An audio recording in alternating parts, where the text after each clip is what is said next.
بسم اللہ الرحمن الرحیم۔ السلام علیکم۔ امید کرتے ہیں آپ سب خیریت سے ہوں گے اور ہم آپ کے لیے لے کر آئے ہیں آج ایک اور بہت انفارمیٹیو ویڈیو۔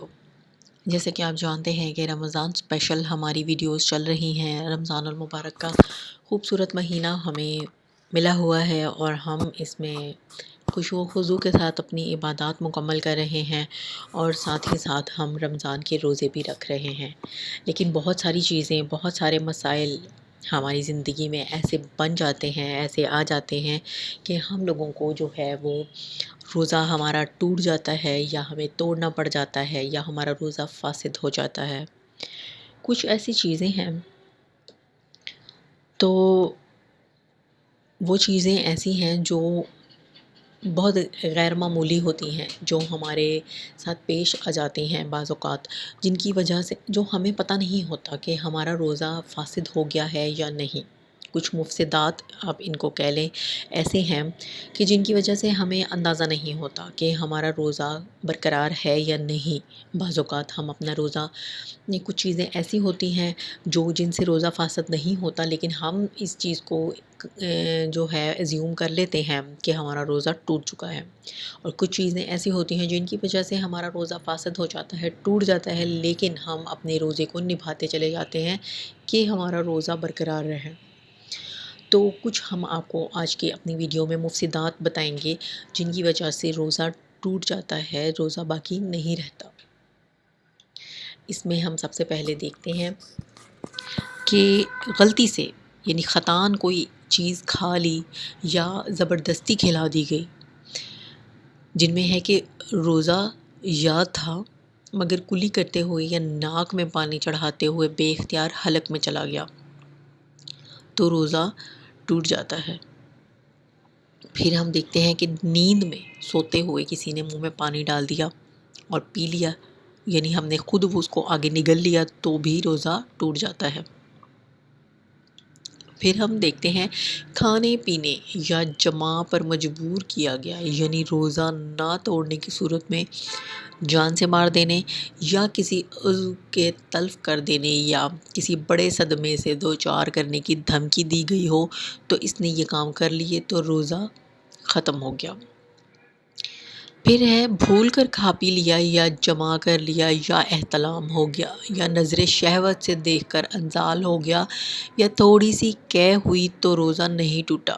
لیکن اگر ان صورتوں میں اس نے یہ گمان کر کے کہ میرا روزہ ٹوٹ گیا ہے، قصداً کھا پی لیا یا جمع کر لیا، تو روزہ ٹوٹ گیا۔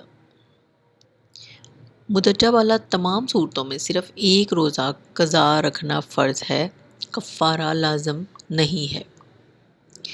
پھر ہم دیکھتے ہیں کہ رد المختار میں کچھ حوالے دیا گیا ہے کہ قے کی صرف 2 صورتیں مفسد صوم ہیں، یعنی 2 صورتیں ایسی ہیں جو روزے کو فاسد کر دیتی ہیں۔ کہ قے کی بہت ساری صورتیں ہیں، ان میں سے صرف 2 صورتوں میں روزہ ٹوٹ جاتا ہے۔ ایک یہ قصداً منہ بھر کر قے کی، خواہ باہر پھینک دے یا منہ میں لوٹا لے۔ دوسری صورت یہ کہ بے اختیار منہ میں قے آئی اور اس نے قصداً منہ میں لوٹا لی، اگرچہ چنے کے برابر ہی لوٹائی ہو۔ ان دونوں صورتوں میں روزہ ٹوٹ جاتا ہے اور صرف قضا واجب ہو جاتی ہے، بشرطے کہ قے کرتے وقت روزہ یاد ہو اور قے میں بھی کھانا یا پانی یا صفرا یا خون آئے، بلغم نکلنے سے کسی صورت میں روزہ نہیں جاتا۔ ان 2 صورتوں کے سوا قے کی جتنی صورتیں ہیں کسی میں روزہ نہیں ٹوٹتا، مثلاً قصداً قے کی اور منہ بھر کر نہ آئی، یا بے اختیار آئی مگر منہ بھر سے کم تھی، یا منہ بھر تھی مگر لوٹائی نہیں، خواہ وہ باہر نکل گئی، یا بے اختیار لوٹ گئی یا لوٹا لی مگر چنے کی مقدار سے بھی کم، یا منہ بھر کے قے آئی یا بلا قصد منہ بھر آئی اور لوٹا لی لیکن روزہ دار ہونا یاد نہ تھا، تو ان تمام صورتوں میں روزہ نہیں ٹوٹا۔ اور پھر آپ کو آخر میں جو ہے رد المختار کا ایک اور حوالہ دیتے چلیں کہ اگر ایک مجلس میں قصداً بار بار قے کی جس کا مجموعہ منہ بھر کی مقدار کو پہنچ گیا تو روزہ ٹوٹ گیا، اور مجموعی مقدار اس سے کم ہو یا کئی مجالس میں اتنی قے کی تو روزہ نہیں ٹوٹے گا۔